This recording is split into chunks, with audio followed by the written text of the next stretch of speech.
नमस्कार। प्रस्तुत है आज का चिंतन। महाराज प्रियव्रत का राजकाज से संन्यास लेने तथा शेष जीवन को ईश्वर प्राप्ति के निमित्त कठोर साधनाओं में नियोजित करने का निश्चय कर चुके थे।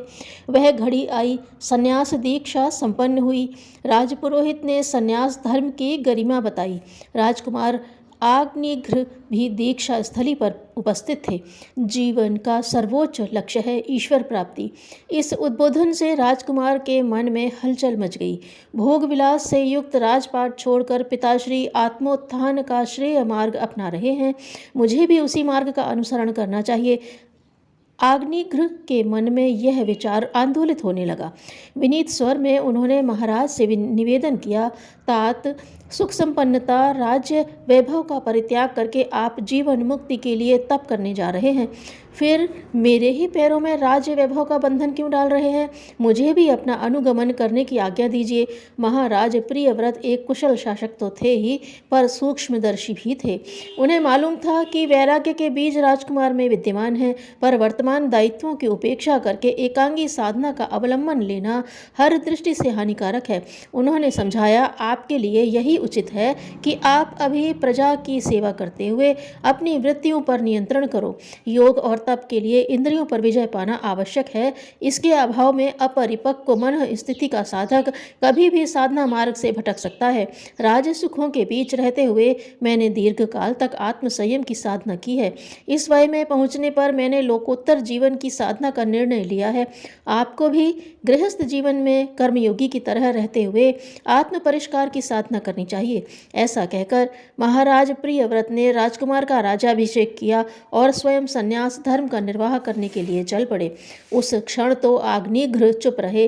पितृदेव का प्रतिवाद करना उचित नहीं जान पड़ा, पर उनके जाते ही एक रात्रि चुपके से उठकर मंदराचल पर्वत पर तप करने चल पड़े।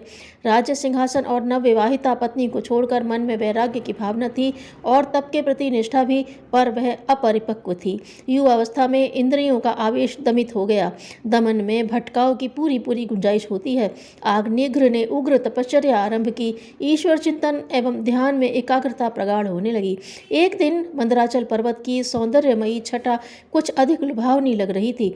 सघन तरुवरों पर फैली सवर्ण लताओं की हरितिमा प्रभा, कोयल की कूक, मयूरों का नृत्य, कलहंसों का कुंजन, कमल पुष्प का हास और सुवास बिखेरता सौरभ कुछ ऐसी मादकता पैदा कर रहे थे कि आग्निघ्र की एकाग्रता भंग हो गई। चित्त व्यग्र एवं चपल हो उठा।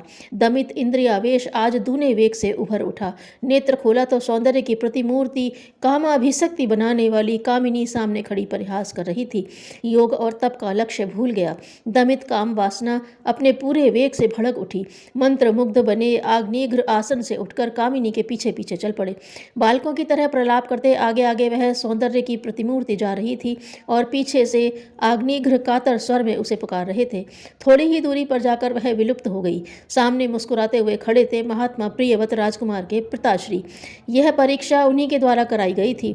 उन्होंने समझाया, तात, गृहस्थ जीवन में रहते हुए तथा राज्य के प्रति उत्तरदायित्व का निर्वाह करते हुए आत्म परिष्कार की साधना करो। इससे आपको जीवन लक्ष्य की प्राप्ति होगी। राजकुमार को अपनी भूल ज्ञात हुई। तत्वदर्शी पिताश्री की आज्ञा शिरोधार्य करके वे कर्मयोग की साधना में जुट गए। बढ़ा हुआ अभिमान अनेक लोगों का शत्रु बना देता है। धन्यवाद।